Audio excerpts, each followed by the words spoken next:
Members అందరినీ వెతికి పట్టుకొని అందరితోటి మాట్లాడి ఎంతో శ్రమించి రైత్రి పగలు మాకు ప్రత్యక్షంగా కనపడి పార్టీ కోసం ఎంతో శ్రమపడినటువంటి రాష్ట్ర గుంటూరు డిస్ట్రిక్ట్ సంయుక్త కార్యదర్శి శ్రీమతి బడే కోమలి గారిని మాట్లాడవలసిందిగా కోరుకుంటున్నాను.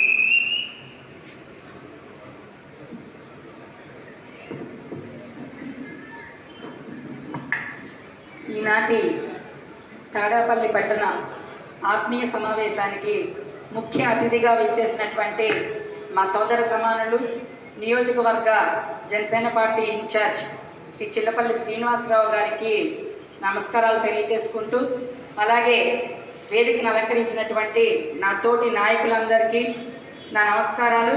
అలాగే మా ముందు ఉన్నటువంటి జనసేన పార్టీ నాయకులకి, కార్యకర్తలకి, అలాగే టీడీపీ పార్టీ నాయకులకి, కార్యకర్తలందరికీ కూడా నా ప్రత్యేక నమస్కారాలు తెలియజేసుకుంటూ, క్షమించాలి కొంచెం వాయిస్లో అసౌకర్యం ఉంది, నేను 2 మాటలు చెప్పదలుచుకున్నాను. ముందుగా 2019 ఏం జరిగిందో ఈసారి 2024లో కూడా మనకి పొత్తు ధర్మంలో భాగంగా మన అధ్యక్షులు ఒక నిర్ణయం తీసుకుంటే ఆ నిర్ణయాన్ని శిరసా వహించి ఈసారి కూడా ఆ నిర్ణయానికి లోబడి పొత్తులో మనకి టీడీపీ పార్టీకి టికెట్ పోయినప్పటికీ కూడా కానీ మనకు ఎంతో బలంగా వస్తుందని ఆశించాము.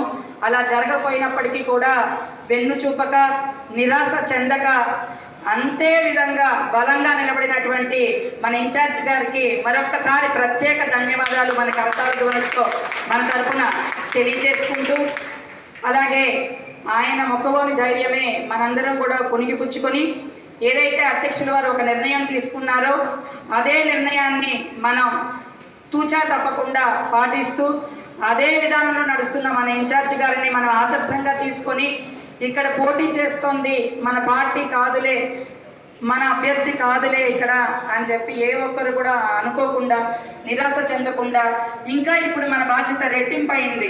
ఎందుకంటే ఏ చిన్న పొరపాటు జరిగినా కూడా మన అధ్యక్షుల వారి నుంచి మనం చాలా మాట తీసుకోవాల్సి వస్తుంది. అలాంటి పరిణామాలు ఏమీ చోటు చేసుకోకుండా మనం బలంగా, మన శక్తి వంచన లేకుండా మన వార్డుల్లో ఏదైతే మన మేనిఫెస్టోతో మన ఉన్నాయో పథకాలు ఇవన్నీ కూడా ప్రతి గడప గడపకు చేరే విధంగా మన వార్డుల్లో ఉన్న అధ్యక్షులు కానివ్వండి, కార్యకర్తలు కానివ్వండి, టీడీపీ వాళ్ళతో అనుసంధానం అయ్యి ప్రతిరోజు కూడా ప్రచారంలో పాల్గొనాలని, ఇక్కడ ఉమ్మడి అభ్యర్థి విజయానికి మన వంతుగా కృషి చేయాలని చెప్పేసి కోరుకుంటున్నాను. అలాగే ఇందాక పెద్దలు ఒక ఆయన సూచించారు, ఇక్కడ బయట నుంచి వచ్చిన వాళ్ళే జనసేన పార్టీ వాళ్ళు ఎక్కువ ఉన్నారు, లోకల్గా తక్కువ ఉన్నారని.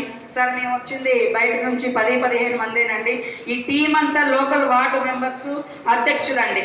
ఎందుకంటే ఆల్రెడీ మేము లాస్ట్ ఇయర్ చాలా తిరిగి కష్టపడి చాలా కమిటీలు పూర్తి చేశాము. ప్రతి వార్డుకు కూడా అధ్యక్షులు ఉన్నారు, కార్యదర్శులు ఉన్నారు, ప్రధాన కార్యదర్శులు ఉన్నారు. అలాగే వీర మహిళలను కూడా కొన్ని చోట్ల తీసుకోవడం జరిగింది. అలాగే 19వ వార్డు వీర మహిళ అమ్మాయి ఇప్పుడు కండక్ట్ చేస్తుంది ప్రోగ్రాము. అలాగే జనసేన పార్టీ తాడేపల్లి టౌన్లో బలంగానే ఉంది, కాకపోతే ఒక నిరాశ ఉందని నాకు తెలుస్తుంది. అట్లాగే నాకు కాల్ చేసి టీడీపీ వాళ్ళతో వెళ్ళమా, మేము ప్రచారానికి పిలుస్తున్నారు అన్నప్పుడు మాకు వచ్చిన ఆదేశాల ప్రకారం నేను కూడా వెళ్ళండి, మీ వంతు పని చేయండి అని చెప్పేసి చెప్పడం జరుగుతుంది. మన ముందున్న ఏకైక లక్ష్యం మన ఉమ్మడి అభ్యర్థిని భారీ మెజారిటీతో గెలిపించుకోవటం, కళ్యాణ్ గారికి కానుకగా ఇవ్వటం. ఈ అవకాశం ఇచ్చిన ప్రతి ఒక్కరికి కూడా నా ప్రత్యేక ధన్యవాదాలు తెలుపుకుంటూ జై జనసేన, జై హింద్.